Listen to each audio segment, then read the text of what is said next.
The casino was a living machine. Its heartbeat, the shuffle of cards, the soft chime of slot machines, the whisper of bills sliding across green felt.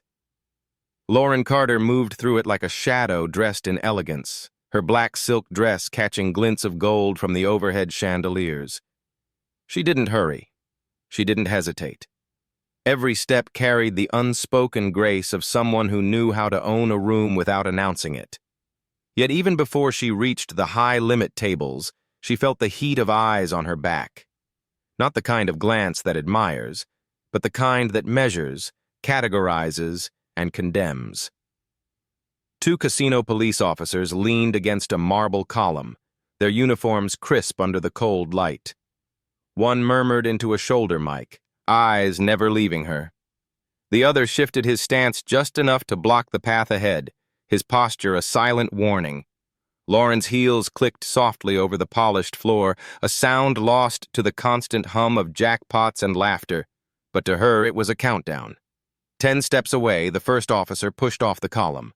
His voice was low, controlled, but carried that unmistakable edge. "Ma'am, we're gonna need you to step aside." The words sliced through the music of the casino, pulling the attention of nearby players and cocktail waitresses. Heads turned. Chips were left untouched on tables. A camera phone rose from the crowd, red light blinking. Lauren's gaze held his, calm, unflinching, as though she'd been expecting this exact moment all evening.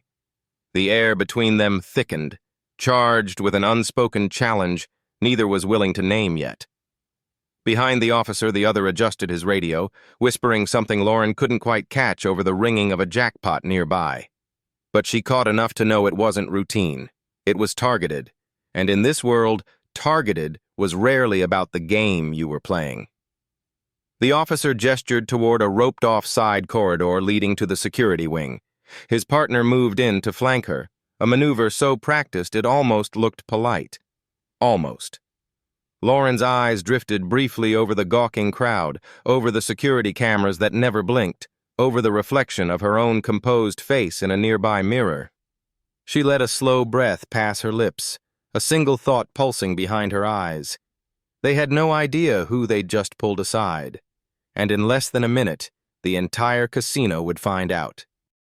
Lauren Carter had been in this town for barely 3 months, long enough to learn the streets and the names on the storefronts, but not long enough to be anything more than a mystery to the people who lived here. She preferred it that way. Privacy was her currency, and she spent it carefully. To the few acquaintances she'd made, she was simply a quiet newcomer who rented a small place on the edge of town and kept to herself. What they didn't know, what no one here knew, was that her past was a locked vault, and the key was buried deep. Tonight, the casino had seemed like the perfect place to disappear into the crowd. The air inside was thick with the scent of money and ambition, the kind of electric energy only a place built on risk could produce. Lauren moved with unhurried elegance toward the high-limit area, but the moment her heels touched the edge of the velvet carpet, she felt it. 2 sets of eyes fixed on her like crosshairs. The casino police, in dark navy uniforms trimmed with gold, weren't just watching. They were tracking her. The taller one murmured into his shoulder mic, his tone low but unmistakably alert. The shorter one squared his shoulders and stepped into her path. "Ma'am, can you step aside for a moment? For your safety and the safety of our guests," he said, the practiced courtesy in his voice unable to mask the authority underneath. Lauren stopped, meeting his gaze with calm curiosity. "And what's the reason?" she asked. Her voice was smooth, measured, like she had all night to hear his explanation. The taller officer joined them, his stance wide, blocking her path. "We've had some incidents tonight," he said, choosing his words as if they'd been rehearsed. "A group of players cheating the tables. You fit the description of one of them." From the corner of her eye, Lauren could see the ripple spreading across the casino floor. Guests slowed their games, whispering. A pair of cocktail waitresses paused mid-step, their trays hovering. One man in a leather jacket held up his phone, pretending to check a message but angling the camera toward her. Lauren glanced briefly at the growing audience, then back at the officers. "And this description," she said, "is based on—" The shorter one hesitated a fraction of a second too long. "We have our sources." "Of course you do." Her tone carried neither fear nor defiance, only the kind of composure that made the officers glance at each other as though they'd expected more pushback. A faint memory brushed against her thoughts. Another room, another set of men with questions they had no right to ask. Years ago, she'd been in a place where pressure was constant and the wrong response could cost more than a reputation. That crucible had forged a discipline in her that no uniformed stranger could shake. The taller officer extended a hand toward her purse. "We'll need to see your ID and check your bag." Lauren's eyes narrowed almost imperceptibly. "On what legal basis?" she asked. Her words were quiet but edged, like a blade kept in silk. "Ma'am, we're trying to protect our guests here," the shorter officer said, his patience thinning. Behind them, another trio of casino security guards arrived, spreading out in a subtle semicircle around her. It was a maneuver meant to corral without touching, but to anyone watching, it looked like the containment of a suspect. The crowd's whispers sharpened. She caught the hiss of a phrase from somewhere in the back. "Bet they wouldn't stop her if she was—" cut off by a shushing voice. The taller officer lifted his radio to his mouth, pressing the side button. "We got her," he said, his tone final, like a fisherman announcing the catch. Lauren let the words wash over her, giving away nothing. She could have argued. She could have demanded they explain who "we" was and what exactly they thought they had. But instead, she only nodded once. "Then let's get this clarified," she said, the faintest flicker of something unreadable in her eyes. She turned smoothly toward the roped-off hallway leading to the security office. The officers flanked her again, the crowd parting reluctantly to let them pass. The casino lights glittered on her dress as she walked away from the tables and into the quiet, clinical air of the back corridors, where the real game was just beginning. The security office was colder than the rest of the casino, the kind of cold that didn't just touch your skin but settled into your bones. Fluorescent lights hummed above, casting everything in a flat, unforgiving glare.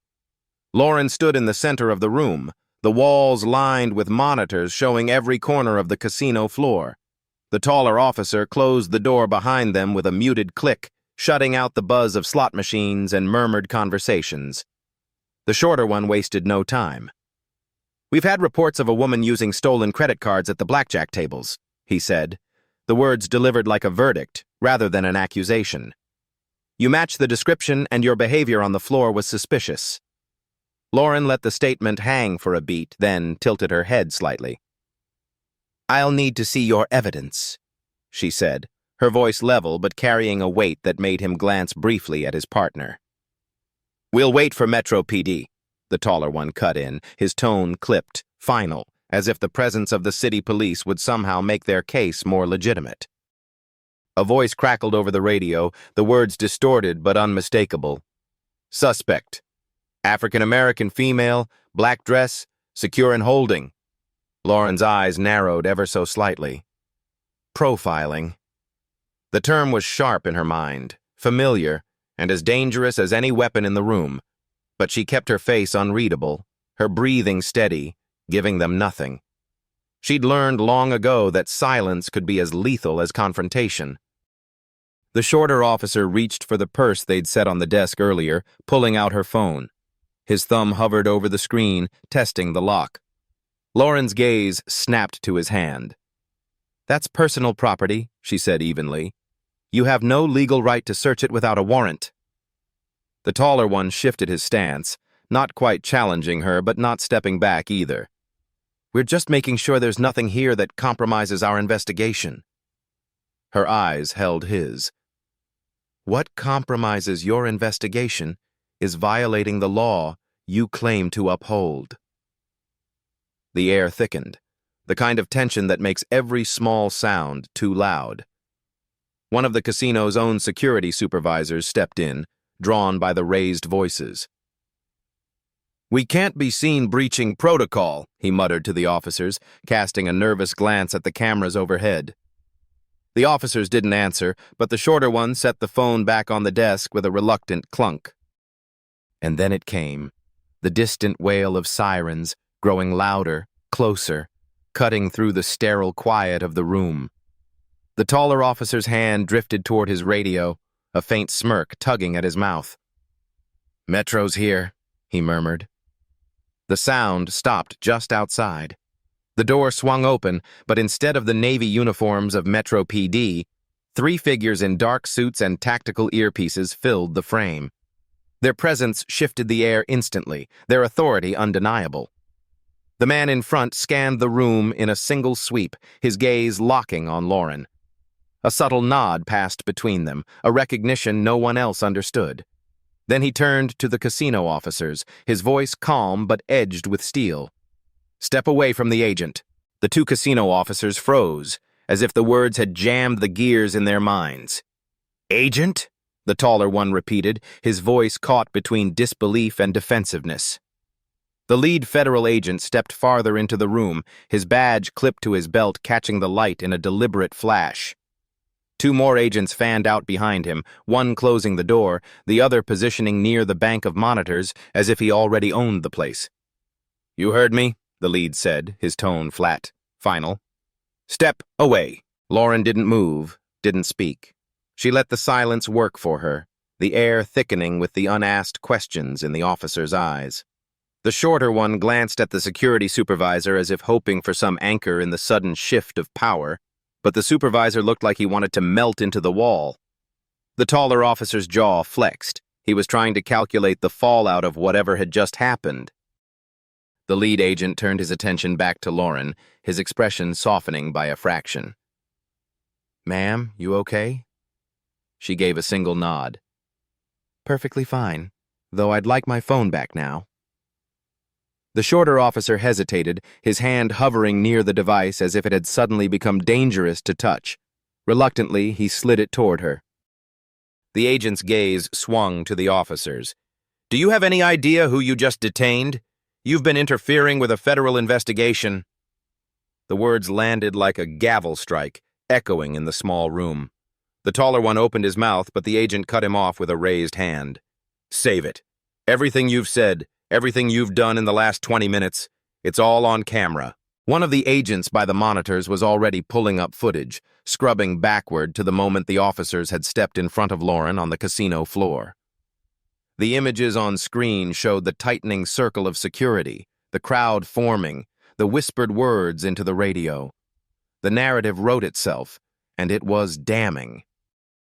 Lauren stepped forward, reclaiming the space they'd tried to box her into. "Next time you think you've got someone," she said, her voice calm but carrying an unmistakable edge, "make sure you know who you're dealing with. It'll save you from a lot of regret." Her eyes lingered on the taller officer a second longer than necessary before she turned back to the lead agent. The agent gave her a subtle nod toward the door. "We're done here." And just like that, the balance of the room flipped. The officers who had walked her in now stood mute in the corners, the scent of cold coffee and stale authority clinging to the air. Outside, the casino's glittering lights and synthetic cheer waited, unaware of how close its guardians had come to dismantling something far bigger than a game of cards. Lauren walked out of the security office, flanked by the federal agents, her stride measured, heels clicking against the polished tile in a rhythm that sounded nothing like retreat. The crowd that had formed earlier hadn't fully dispersed. Word had traveled across the casino floor faster than any dealer could shuffle a deck. Someone had been pulled aside, maybe arrested. Now those same faces leaned, curious, toward the roped-off hallway as the trio emerged. The sight of the dark-suited agents shadowing her drew a ripple through the onlookers, their curiosity sharpening into something closer to awe. The lead agent didn't pause. He steered her toward a quieter alcove off the main floor where the glare of the slot machines faded and the ambient noise softened. "We had to move," he said, voice low. "They were about to compromise the operation." Lauren's gaze drifted past him to the tables, the dealers, the security cameras she knew were still tracking her every step. "They already compromised it," she replied. Question is, was it incompetence or intention? The agent's expression didn't change, but his silence was an answer of its own. She unlocked her phone, fingers moving quickly over the screen, opening an encrypted app. A brief string of coded text appeared. Phase 2 delayed. Adapting. She hit send. Somewhere, far from the blinking lights of this casino, someone else would know exactly what that meant. Back in the security office, the federal team had begun pulling hard drives, seizing radios, and quietly taking names. Lauren could picture it without looking, the officers trying to explain themselves, the casino manager hovering with a tight smile, calculating the damage to the casino's image. A damage they didn't yet know would go far beyond tonight. The lead agent glanced around, then back at her. We can get you out of here now. She shook her head. Not yet. There was a firmness in her tone that made him pause. They think this was about me, she said. It wasn't. It's about the network they're protecting without even realizing it. She nodded toward the high-limit tables, where a man in a tailored gray suit had just sat down, a stack of chips in front of him so tall it drew stares. That's our real play. Minutes later, Lauren was back at the tables, the scene choreographed to look casual. The agents had melted into the crowd, but she could feel their presence like a second skin. The man in the gray suit didn't look at her, but his hand moved over his chips in a pattern too deliberate to be random, a signal. She placed a bet, matching his pattern in reverse. It was enough. He adjusted his cufflink and reached for his drink. Under the table, a micro camera caught the faint reflection of numbers etched into the metal, a bank account tied to a laundering scheme they'd been chasing for months. As the cards were dealt, Lauren's mind flicked back to the officers who'd pulled her aside. Had they been tipped off to her presence by the network she was targeting, or had they simply seen a black woman in a black dress and decided that was reason enough? Either way, the result was the same. They'd nearly blown months of work. When her hand was played and the dealer swept away the chips, she rose without a word and headed for the exit. Outside, the desert air was cool against her skin, the noise of the casino falling away behind her. A black SUV waited at the curb, an agent already holding the door. She slid in, the lead agent taking the seat beside her. They'll be reviewing tonight's footage for weeks, he said, not realizing we've already got what we came for. Lauren leaned back, watching the casino shrink in the side mirror. Good, let them look in the wrong direction. In the rear view, she caught one last glimpse of the two casino officers, standing stiffly by the entrance. They looked smaller now, diminished by something they couldn't name. She didn't wave, didn't nod, just let the distance do the work. Some lessons didn't need to be spoken. The SUV merged into the neon-lit traffic, and Lauren opened her phone again, sending a final message through the encrypted channel.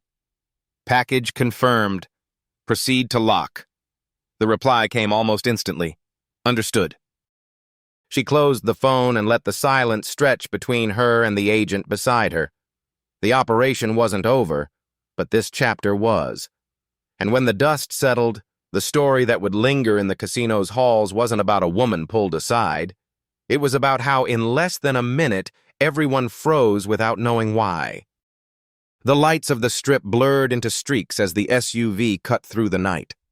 Inside, the hum of the engine was the only sound, a steady, low vibration that seemed to match the rhythm of Lauren's thoughts. She wasn't thinking about the officers anymore. They were a footnote now. What lingered was the look on their faces when the federal agents had stepped into that room. It wasn't just surprise. It was the dawning realization that they'd been operating in a world much larger than the one they thought they controlled. The lead agent broke the silence. You handled it well. Most people would have lost their composure in there. Lauren's gaze stayed on the darkened skyline ahead. Losing your composure, she said quietly, is just handing someone else the ending to your story. She'd learned that lesson early and hard. They turned off the main drag, the neon fading into the steady glow of street lamps. Outside the casino bubble, the city felt different. Emptier, less forgiving. Lauren thought about the other women who might have been stopped in that hallway, the ones without a badge in their pocket or a federal team in their corner.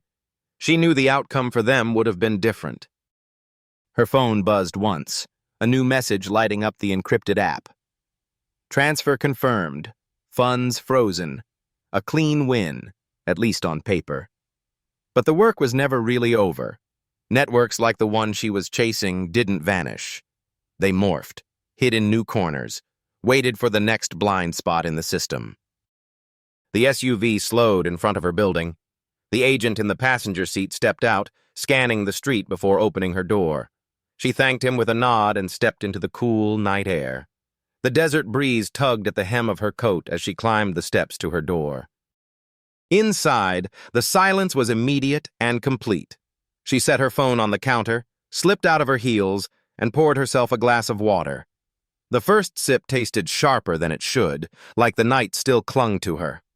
In the reflection of the kitchen window, she caught her own eyes staring back, steady, alert, but not untouched. For a long moment, she stood there, letting the weight of the evening settle. Out there, under the casino's chandeliers, people would go on believing what they wanted, that the night was about luck, about chance. But she knew better. Nothing was luck. Everything was choice.